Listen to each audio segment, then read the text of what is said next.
오늘 하나님 말씀은 민수기 12장 1절에서 8절입니다. 민수기 12장 1절에서 8절입니다.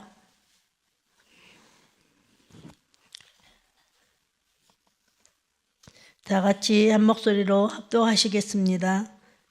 모세가 굿수의 여자를 취하였더니 그 굿수의 여자를 취함으로 미리암과 아론이 모세를 비방하니라. 그들이 이르되 야훼께서 모세만 말씀하셨느냐 우리와도 말씀하지 아니하였느냐 하매 야훼께서 그 말씀을 들으셨더라. 이 사람 모세는 온유함이 지면의 모든 사람보다 더하더라. 야훼께서 갑자기 모세와 아론과 미리암에게 이르시되 너희 세 사람이 해막으로 나오라 하시니 그 세 사람이 나가매 야훼께서 구름 기둥 가운데로부터 강림하사 장막문에 서시고 아론과 미리암을 부르신지라. 그 두 사람이 나가매 이르시되 내 말을 들으라.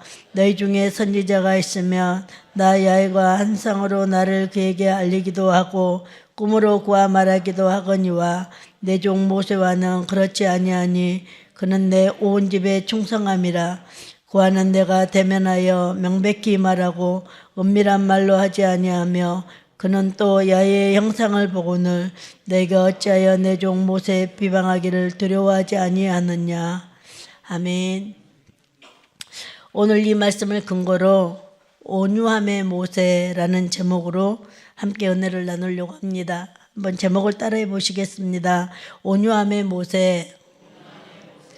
네, 하나님의 군대가 이제 믿음의 장정을 시작하는데 그 믿음의 장정을 시작하는 그 과정 속에 적들이 생겨요. 근데 그 적들이 예부에 있지 않고 내부에 있다는 것입니다.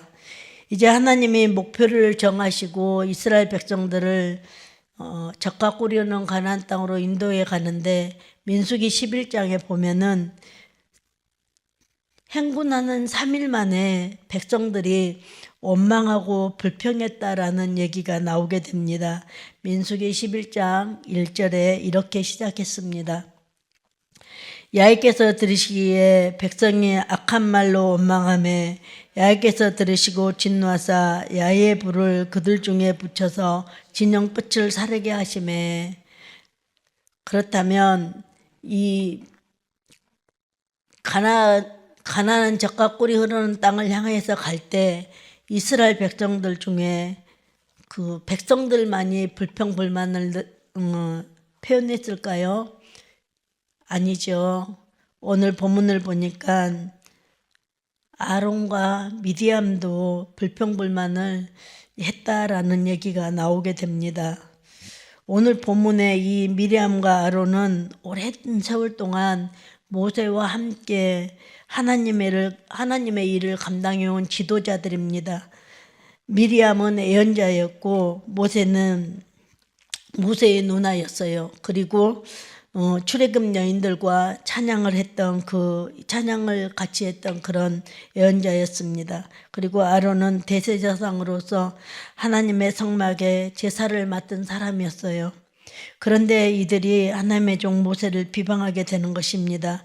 이 사건은 단순히 가족 간의 다툼이 아니라 하나님의 질서와 주권에 대한 도전이었다는 것입니다.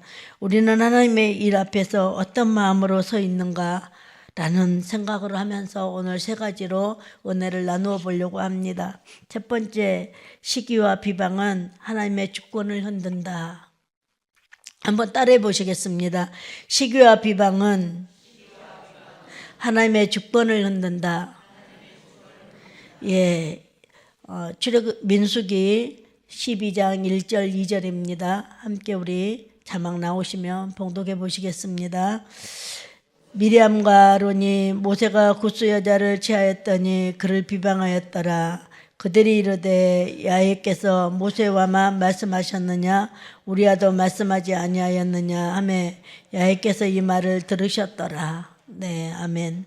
오늘 12장에는 일반 백성만이 아니라 모세의 혈족이었던 그 미디암과 형, 다시 말하면 누나와 형이 모세의 그 사역에 반발하고 반발을 한다고 등장하고 있습니다. 마태복음에 보면은 마태복음 10장 36절에 보면은 사람의 원수가 자기 집안 식구다라는 말이 있습니다. 여러분, 이것이 참 우리의 모습 같지 않습니까? 우리의 모습과 많이 닮아 있죠. 우리가 하나님의 일을 정말 열심히 해보려고, 하나님의 뜻에 좀 순종해 보려고 노력할 때 우리 주변의 사람들은 우리를 그냥 두시지 않습니다. 서로 잘잘못을 따지면서 물고 뜯고 결국에는 한 발자국도 나가지 못하게 그렇게 문제를 만들죠. 근데 사실 오늘 본문은 문제의 시발점이 모세가 구스 여자를 아내로 맞아들이는 데에서 시작되었습니다. 먼저 이 구스 여자라는 말이 등장하는데, 구스는 오늘날의 에티오피아 지역에서 피부색이 짙은 아프리카 여인을 가리킨다고 해요. 출애굽 당시에 에티오피아 사람들이 잡족으로서 이스라엘 백성들을 따라 나와서 같이 광야길을 걸어가는 그런 족속이었다라고 합니다. 이스라엘 백성들은 하나님의 언약 백성으로서 이방인들과 결혼을 금하고 있어요. 이는 왜 그렇게 금했느냐면 신앙의 순수성과 공동체 정체성을 지키기 위함이었던 거죠. 그래서 신명기 7장 3절에 보면은 뭐라고 기록이 되어 있냐면, 또 그들과 혼인하지도 말지니 내 딸을 그들의 아들에게 주지도 말 것이요 그들의 딸도 내 며느리로 삼지 말 것이니라 라고 기록이 되어 있어요. 이때 이렇게 하나님의 명령으로 이방 여인과 결혼을 하지 말라는 그런 명령을 받고도 가장 이스라엘의 위대한 지도자 모세가 이방 여인을 취해서 아내로 맞이해요. 근데 그때 모세의 나이가 얼마가 되었을까 한번 생각을 해봤어요. 모세가 80세에 하나님의 부름을 받으셨다면 받고 나서 120세에 모세가 죽었거든요. 그러면은 이 당시 때에 학자들의 추측으로 보면은 모세가 100세 정도 되었다라고 우리가 추측할 수가 있거든요. 근데 100세 때에 모세가 이 인생 말년에 왜 아내를 맞이했으며 또 특히 그 아내 이방 여자를 맞이했을까? 우리는 한번 생각해 봐야 된다라는 거예요. 그래서 모세가 이 아내가 꼭 필요해서라기보다도 어떤 학자들은 하나님의 어떤 그 섭리와 계획이 있지 않았을까라고 추측하는 학자들도 있었고요. 또 첫째 아내 시브라가 죽은 다음이었을 것이다라고 추측하는 학자들도 있다라는 것입니다. 또 세 번째 추측하는 학자들은 모세가 자기 편이 없었다라는 거예요. 그 출애굽을 하는 그 장정들의 그 일대기 속에서 미리암과 아론이 오늘 본문에서 불만을 표출을 했지만은 그 불만을 표출하기 전까지 모세에게 많은 그런 공격이 있지 않았을까. 그래서 모세는 너무 그 긴 출애굽 과정 속에서 힘들어서 자기 옆에 아내를 두고 싶어 했지 않았을까라는 그런 추측을 하는 학자들도 있다고 해요. 그렇지만 저는 첫 번째 하나님의 어떤 섭리가 있어서 이방 여자를 취하지 않았을까. 하나님이 그 이방 여인을 취하지 말라고 했음에도 불구하고 모세의 그 지도자가 이방 여인을 취할 수밖에 없었던 그런 어떤 섭리가 있지 않았을까라는 생각을 하게 됐습니다. 그런데 그게 중요한 게 아니라 미리암과 아론이 모세를 비방하는 그 자체가 중요한 것은 아니에요. 근데 그 비방하는 원인이 뭐냐면 모세의 아내가 첫 번째 그 시브라도 사실은 이방 여인이었거든요. 미디안 제사장의 딸이었잖아요. 근데 그때는 미리암도 아론도 아무 얘기를 하지 않았어요. 근데 이번에 와서는 그 이방 여인을 취하는 걸 가지고 미리암과 아론이 반박을 하고 나오는 거죠. 그 이유는 뭐냐면 겉보기에는 이렇게 그 모세를 이방 여인을 취하는 것을 가지고 반발한 것 같지만 사실은 그들의 마음속에는 시기심이 있었다라고 얘기를 해요. 근데 참 재미있는 게 이번 설교를 준비하면서 제가 발견한 재미있는 일이 뭐냐면요. 이 모세 오경을 썼잖아요. 창세기, 출애굽기, 레위기, 민수기, 신명기 이렇게 다섯 권의 책을 썼잖아요. 근데 이 5권에 보면은 창세기에서부터 시작해서 천지창조를 제외한 나머지는 많은 가족사를 기록해요. 많은 가족사를 기록하는데 그 가족사 속에 모세가 그 모세오경을 쓰는 그 속에서 한 번도 자기 아내 시보라가 어떻게 사랑했더라, 내 아들 게르솜과 엘리에셀이 어땠더라 이런 내용이 전혀 없다라는 거예요. 그래서 왜 전혀 그런 내용이 없었을까 생각을 해봤어요. 근데 이 모세가 이제 긴 출애굽을 하는 그런 과정 속에 바로와 이렇게 만나서 이제 쉽게 말하면은 영적 싸움을 해가는 그런 과정 속에 미디안의 제사장인 이드로는 자기 딸과 손주들을 아꼈던 것 같아요. 그래서 이렇게 어렵고 힘든 사건들을 이끌어 갈 때 너는 아내나 자녀를 나한테 맡겨놓고 너만 가라. 너도 죽을 수도 있지만 너가 죽게 되면은 너가 전쟁에서 지게 되면은 내 딸도 죽고 손주들도 다 죽지 않겠느냐. 이래서 그 손주들이나 자기 딸을 이드로가 데리고 살았어요. 그래서 이 모세는 그 출애굽을 하는 그 긴 시간 동안에 가족과 지내지 못했던 것 같아요. 가족과 같이 있지를 못했어요. 그래서 아내의 사랑을 받아본 적도 없고 자식들과 알콩달콩 살아본 적도 없어요. 그래서 굉장히 모세는 애로웠을 것 같아요. 근데 그 애로웠던 모세에게 그래도 혈족이라고 믿었던 누나, 아론 형, 이 사람들이 자기를 반박하고 나올 때 얼마나 힘들고 얼마나 괴로웠겠어요. 그런데 이제 출애굽기 지금 오늘 본문은 민수기 11장에 보면은 그 출애굽 사건의 모든 것들이 결말이 난 다음에 이제 시작된 내용이잖아요. 홍해를 건너게 됐고 반석에서 물도 냈고 쓴물이 단물로도 변했고 그리고 만나와 메추라기가 내려지는 그런 다음이에요. 그런 다음에 이제 오늘 본문이 나오는데 출애굽기 18장 2절에 보면은 출애굽기 18장 2절에 보면은 모세의 장인 이드로가 모세가 돌려보냈던 그 아내 시프라와 그 두 아들을 데리고 왔으니라고 기록이 돼 있어요. 모세는 출애굽이라는 가장 힘든 사명감을 감당할 때 아내도 없었고 자식도 옆에 없었다라는 거예요. 그러나 이 모든 과정을 다 끝내고 난 다음에 이제 장인어른이 시보라하고 두 아들들을 데리고 온 거죠. 그러나 그런 과정 속에서 이제 우리 형과 미디안의 그 비방을 받으면서 모세는 힘든 사역을 감당해 가요.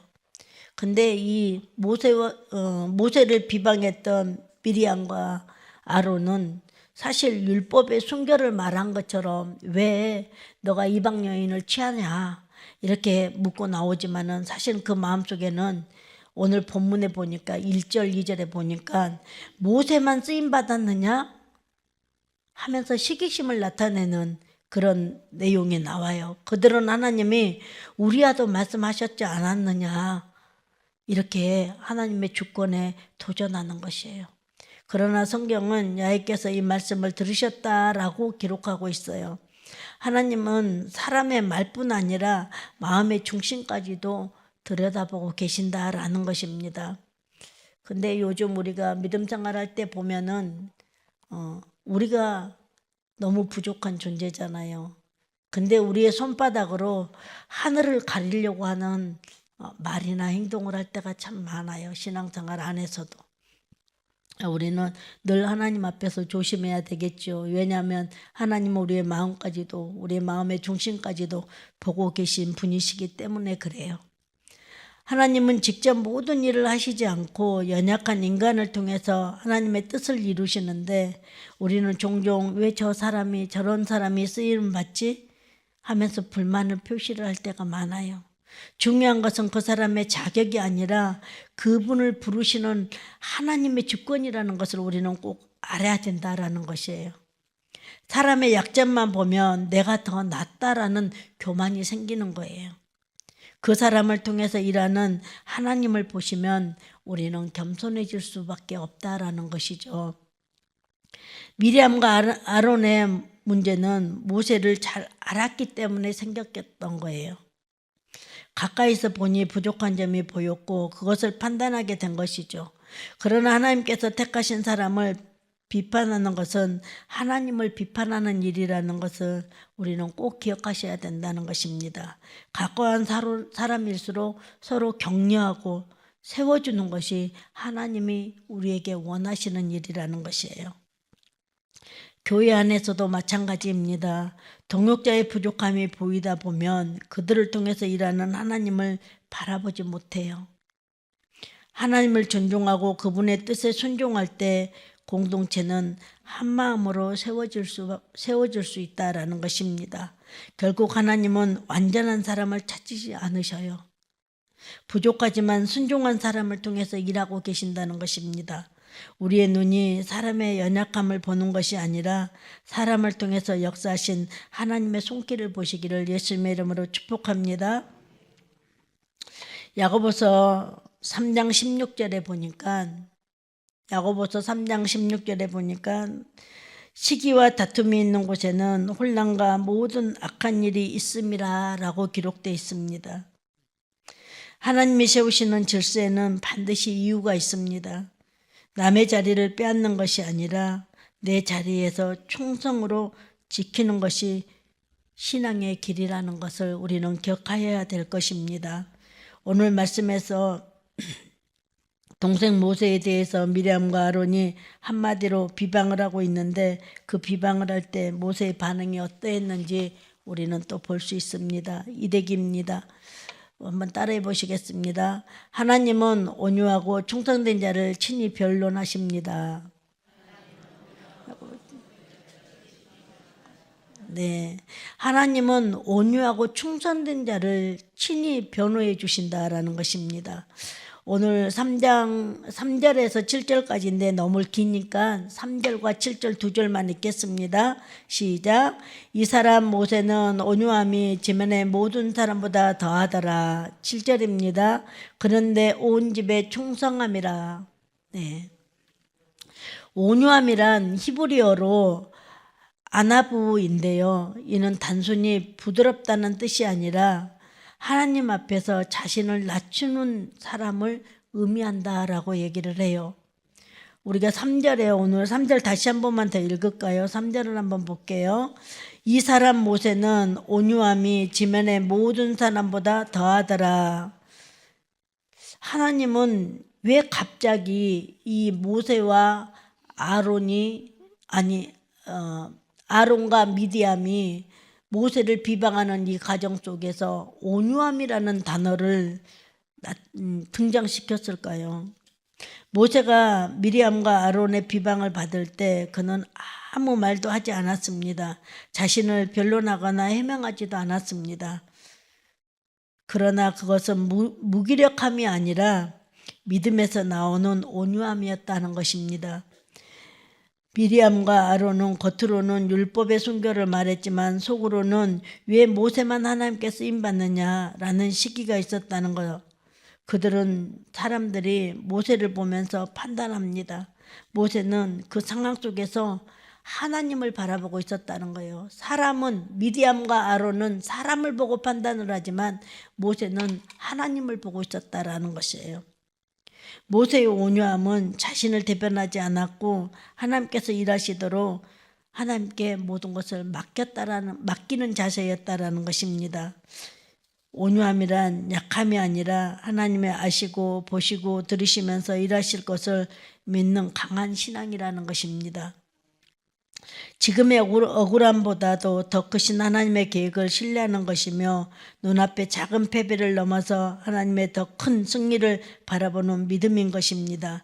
만약 모세가 이때 변론하여 싸웠다면 이스라엘 공동체는 분열되었고 모세의 사명은 멈춰버리고 말았을 것입니다. 그러나 그는 침묵했고 하나님께서 친히 해막에서 세 사람 부르시며 모세를 변론해 주셨습니다. 결국 하나님께서 모세 편이 되셨고 그 결과 공동체는 다시 질서를 회복하게 되었다는 것이죠. 그 이후 하나님은 비방하면서 주동자가 되었던 미리암을 나병을 들게 만들었어요. 그랬더니 모세하고만 이 말했냐? 우리하고도 말하지 않았느냐라고 했던 그 아론이 모세를 찾아와 중보기도를 요청하죠. 그 순간 미리암과 아론은 비로소 깨달게 됐습니다. 하나님의 일은 사람이 아니라 하나님의 주권이심을. 오늘 우리도 누군가에게 비난을 받거나 오해를 받을 때가 있습니다.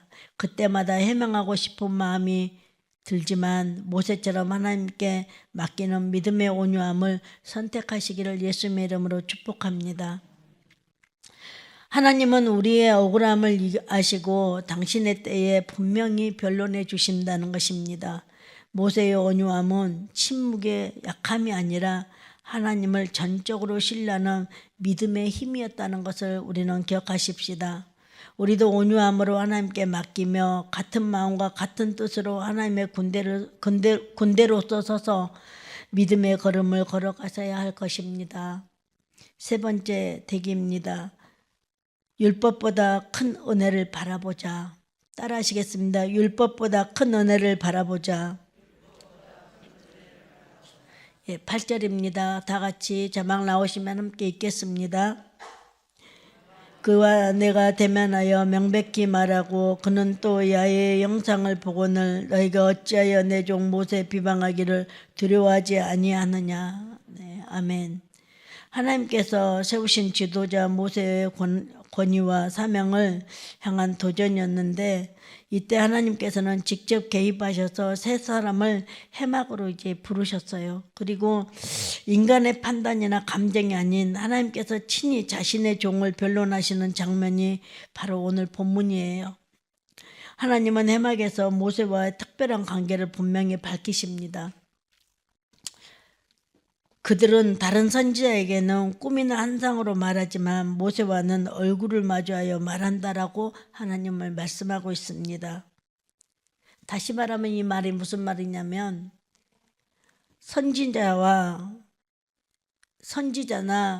그 제사장들에게는 하나님이 계시적으로 얘기를 하지만 모세는 하나님이 친구처럼 얼굴과 얼굴을 맞대면서 얘기를 해주신다는 거예요. 그렇다고 해서 하나님이 직접 모세를 우리처럼 지금 저와 여러분처럼 이렇게 대면을 했다는 게 아니라 천사들을 통해서라든 어떤 방법으로든 그렇게 대면을 하셔서 얘기를 해주셨다는 거죠. 그래서 히브리어로는 이 얼굴과 얼굴을 마주 보는 것을 파님이라고 얘기를 해요. 파님. 영어로 페이스 투 페이스인데 이렇게 표현을 하는데 문자 그대로 얼굴과 얼굴을 마주보는 친밀한 관계를 뜻한다는 거예요. 그러니까 다시 말하면 미디안과 아론보다도 하나님은 모세에게 더 친밀한 관계를 가지고 일을 하시고 맡기셨다라는 거예요. 이것은 하나님과 모세가 단순히 일하는 관계를 넘어서 서로 신뢰하며 직접 교제하는 깊은 관계임을 말해주고 있다는 것입니다. 하나님은 또한 그는 나의 온 집에 충성된 자라고 말씀하시면서 모세를 인정하십니다. 모세는 자신의 감정이나 권리를 앞세우지 아니했고 철저히 하나님의 뜻 중심으로 살아간 사람이었던 것입니다. 하나님께서 모세를 변론하신 것은 그 권위가 인간적 권위가 아니라 하나님이 친히 임명하신 영적 권위임을 나타냅니다. 따라서 지도자를 향한 비난은 곧 하나님께 대한 불순종이 될 수 있음을 경고하신 것입니다. 우리는 가끔 신앙생활 할 때 보면 너도 사람이고 나도 사람이잖아 이렇게 대할 때가 많잖아요. 주의종을 대할 때도 그렇고 교회 안에서의 직분자들을 대할 때도 그렇고 우리는 다시 한번 오늘 이 말씀을 통해서 하나님께서 친히 임명하신 영적 권위임을 꼭 알아야 된다라고 하나님은 말씀하고 계십니다. 모세는 자신을 방하지 않았습니다. 그러나 하나님께서 직접 그를 위해 싸워주셨던 것입니다. 출애굽기 14장 14절에 이렇게 기록되어 있어요. 너희는 잠잠히 있으라.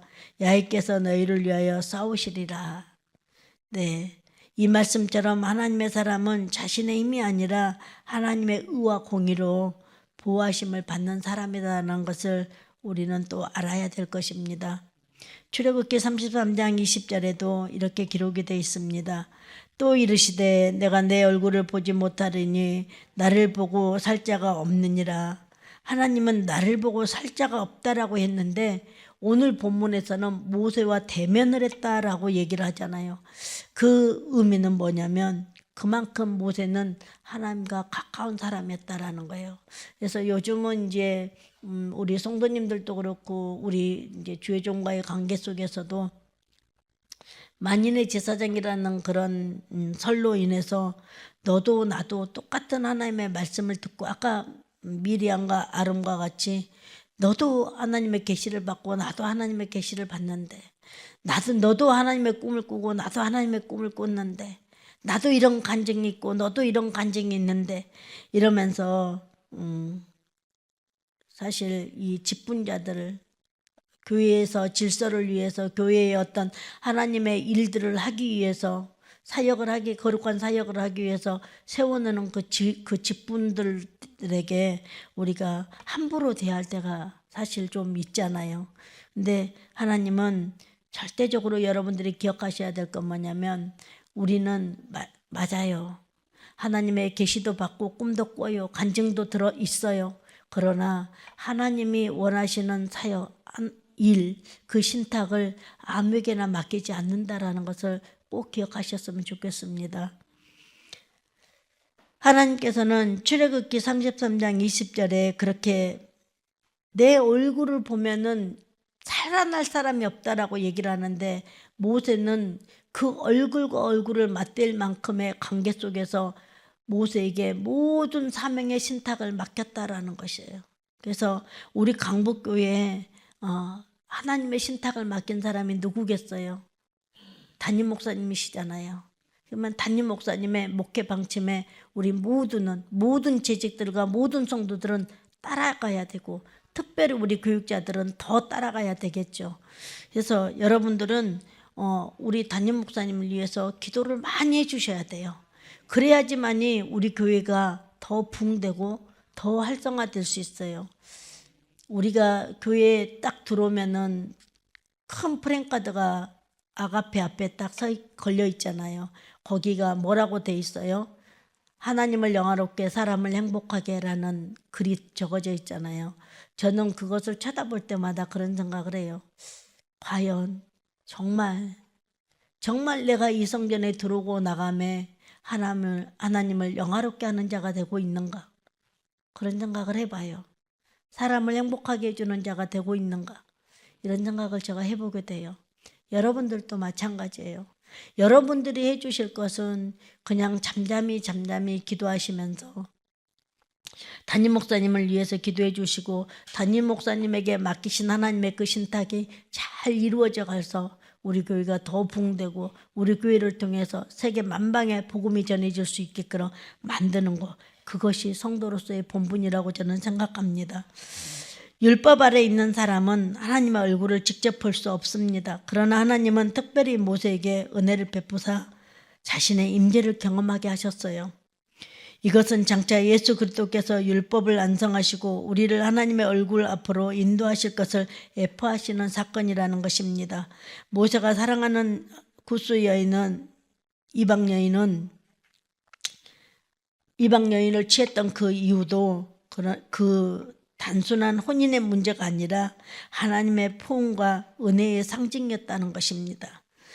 하나님은 이방인이라도 믿음으로 받아들이면 은혜로 구원의 문을 여십니다. 율법은 옳고 그름을 가리키지만 은혜는 살리고 품어주는 길을 여시는 것입니다. 갈라디아서 2장 16절에 이렇게 말씀하고 있습니다. 율법의 행위로서는 의롭다함을 얻을 육체가 없느니라 라고 얘기하고 있습니다. 즉 인간의 행위가 아니라 하나님의 은혜와 믿음으로 의롭다함을 얻었다는 것입니다.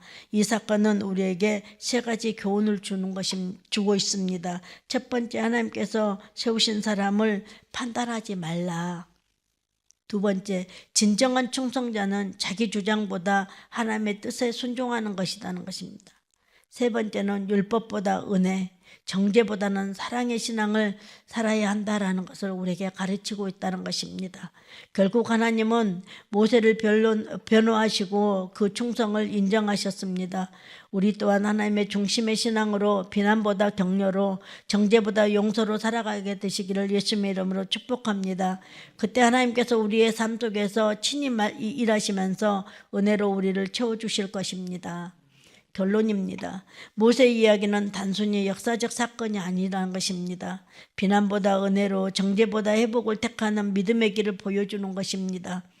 하나님은 시기한 자를 낮추시고 온유한 자를 높이시는 것입니다. 우리 또한 모세처럼 침묵 속에서 하나님을 신뢰하며 그분의 은혜를 전하는 사람으로 서야 할 것입니다. 그때 하나님께서 우리에게 이렇게 말씀하시겠죠. 너는 내가 얼굴을 마주할 자로다. 아멘. 다시 한번 우리 마지막 따라해 볼게요. 너는 내가 얼굴을 맞이할 자로다. 네. 하나님께서 우리 얼굴을 마주해 주시는 저와 여러분 되시기를 예수님의 이름으로 축복합니다. 기도하겠습니다. 사랑의 아버지, 오늘 말씀을 통해 우리의 마음을 비추시니 감사합니다. 미리암처럼 아론처럼 시기와 비교의 마음을 품었던 우리의 죄를 용서하여 주시옵소서. 모세처럼 온유하고 충성된 자로 세워주시고 억울한 자리에서도 주의 때를 기다리며 비방 대신 중보 기도로 서게 하여 주시옵소서. 판단보다 사랑을, 정죄보다 은혜를 택하게 하시고 우리의 입술에서 은혜가 흐르고 우리의 마음이 주님 앞에 겸손히 낮아지게 하시옵소서. 예수님의 이름으로 기도합니다. 아멘. 주기도문으로 마치도록 하겠습니다. 하늘에 계신 우리 아버지여, 이름이 거룩히 여기심을 받으시오며 나라가 임하시오며 뜻이 하늘에서 이루어진 것 같이 땅에서도 이루어지이다. 오늘 우리에게 일용할 양식을 주시옵고 우리가 우리에게 죄 지은 자를 사하여 준 것 같이 우리 죄를 사하여 주옵시고 우리를 시험에 들게 하지 마시옵고 다만 악에서 구하시옵소서. 나라와 권세와 영광이 아버지께 영원히 있사옵나이다. 아멘.